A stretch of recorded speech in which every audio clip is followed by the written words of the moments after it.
भारत के 8 पूर्व नौसैनिकों की मौत की सुनवाई पर कतर में भारत सरकार की अर्जी मंजूर कर ली गई है। भारत के 8 पूर्व नौसैनिकों की मौत की सजा के खिलाफ लगाई गई याचिका को कतर की अदालत ने स्वीकार कर लिया है। मीडिया रिपोर्ट्स के मुताबिक जल्द ही मामले में सुनवाई की तारीख भी तय की जाएगी। भारत सरकार ने करीब 15 दिन पहले नौसैनिकों की सजा के खिलाफ अपील की थी। हालांकि इस मामले में अब तक कतर या भारत सरकार की तरफ से कोई आधिकारिक पुष्टि नहीं की गई है। विदेश मंत्रालय के प्रवक्ता अरिंदम बागची ने 9 नवंबर को अपील दायर करने की जानकारी दी थी। उन्होंने कहा था कि भारत को इन सैनिकों से मुलाकात के लिए दूसरा कॉन्सुलर एक्सेस भी मिल गया है।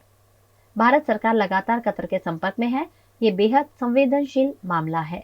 बागची के मुताबिक पूर्व नौसैनिकों के परिवारों की तरफ से सजाए मौत के खिलाफ हाई कोर्ट में अपील दायर की जा चुकी है।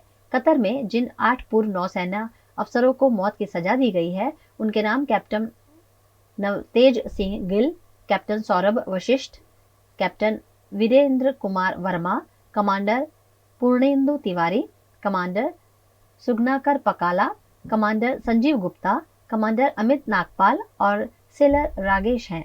गुजरात के बनासकांठा के कुंडेल के पास स्थित जुहू माता मंदिर परिसर में रीछ दिखाई दिया। गुजरात के बनासकांठा के कुंडेल के पास स्थित जहू माता मंदिर परिसर में लगाए गए सीसीटीवी कैमरा में भालू के दिखाई देने से मंदिर के आसपास रहते लोगों में भय का माहौल देखा जा रहा है।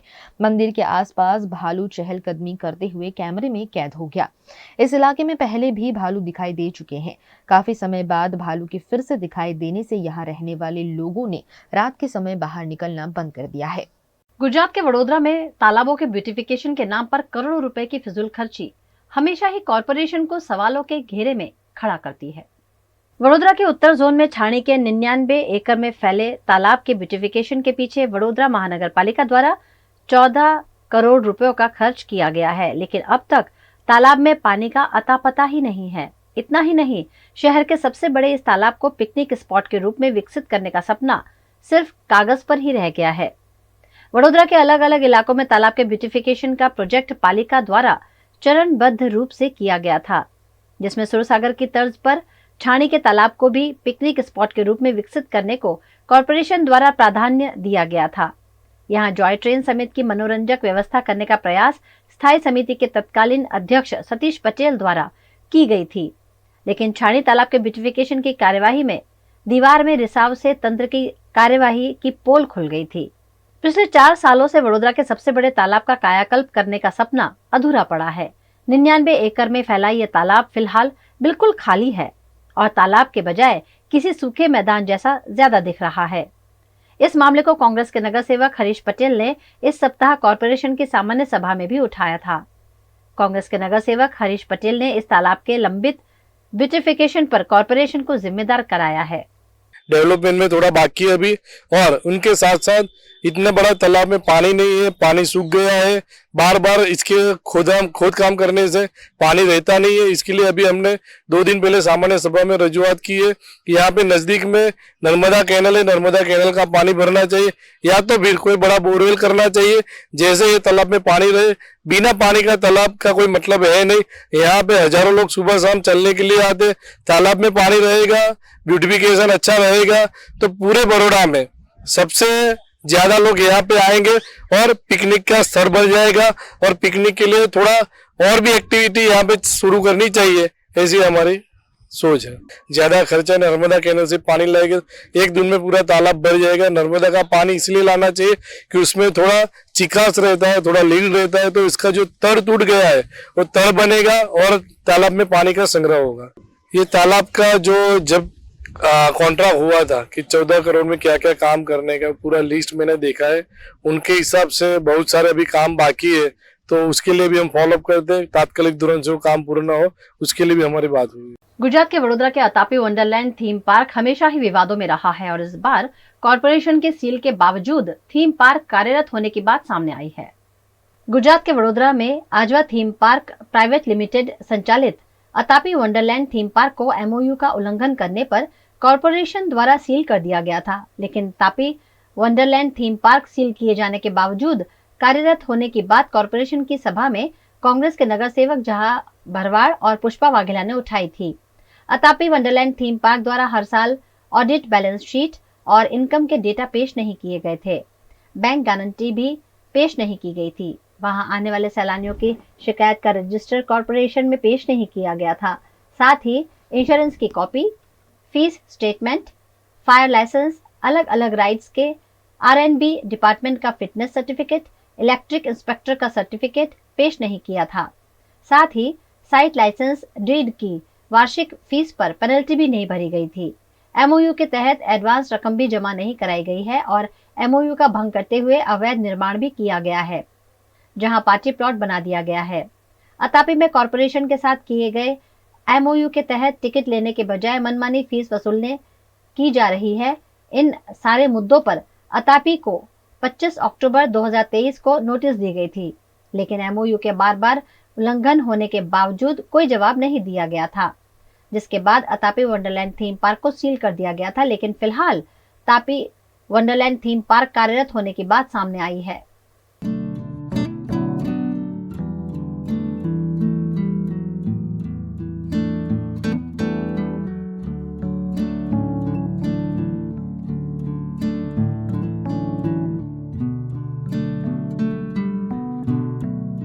इस मामले अतापी वंडरलैंड थीम पार्क के लाइजनिंग हेड दिव्यराज सिंह राणा से पूछे जाने पर उन्होंने कॉर्पोरेशन के साथ सारी चीज क्लियर होने की बात कही है।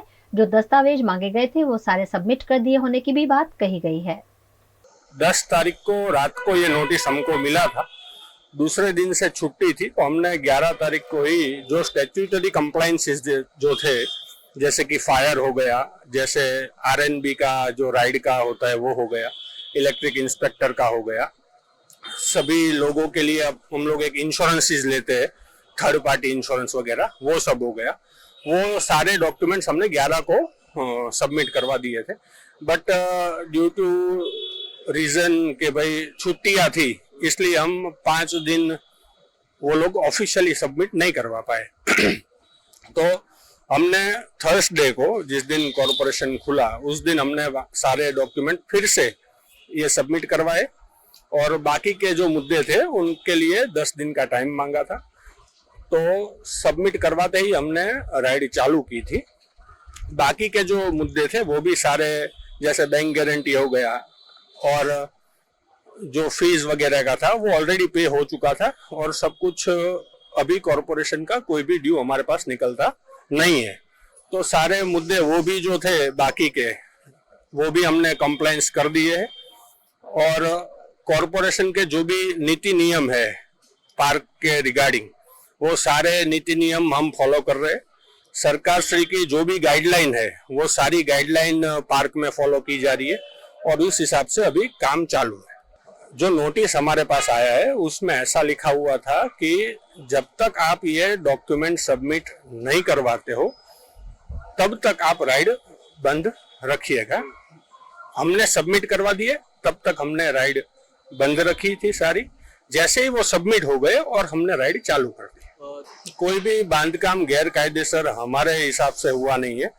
MOU के हिसाब से और टूरिज्म में सारे जो मैप्स है, जब ये पार्क बन रहा था तब टूरिज्म में सारे मैप्स को अप्रूव करवा के, प्लान अप्रूव करवा के ही बांधकाम हुआ है। कोई गैर कायदेसर बांधकाम हुआ है ऐसी कोई बात नहीं है।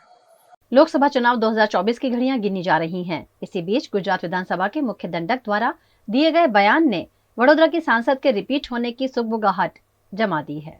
लोकसभा चुनाव 2024 को कुछ ही महीने बचे हैं और लोकसभा के सांसदों की टिकट को लेकर जोड़ तोड़ भी तेज हो गई है। इसी बीच वडोदरा भाजपा अध्यक्ष डॉक्टर विजय शाह के मार्गदर्शन में रावपुरा विधानसभा में आयोजित कार्यक्रम में सार्वजनिक मंच से गुजरात विधानसभा के मुख्य दंडक और रावपुरा के विधायक बालकृष्ण शुक्ल ने जो बयान दिया है उस पर गौर फरमाने की जरूरत है। सर्वमान्य नेताना आपला बधाना लाडका एवा नरेंद्रभाई मोदी साहेबना हाथमा फरीથી જ્યારે સત્તાના સૂચન આવવાના છે ત્યારે પાર્ટી તરફથી આપણે માનનીય વર્ધનભાઈને એક વચન આપીએ કે ગઈ વખતે જે પ્રમાણે આપણે રંજનબેનને આખા દેશના સૌથી વધારે વોટથી મહિલાઓમાં જેટલી વિજેતા બન્યા એ જ પ્રમાણે આ વખતે પણ આપણે તેમને વિજયી બનાવીશું। बालकृष्ण शुक्ल ने तीसरी बार भी रंजनबेन भट्ट को प्रचंड बहुमत से जिताने की बात कही है। इसके बाद सांसद रंजनबेन भट्ट को रिपीट किए जाने की चर्चा तेज हो गई है।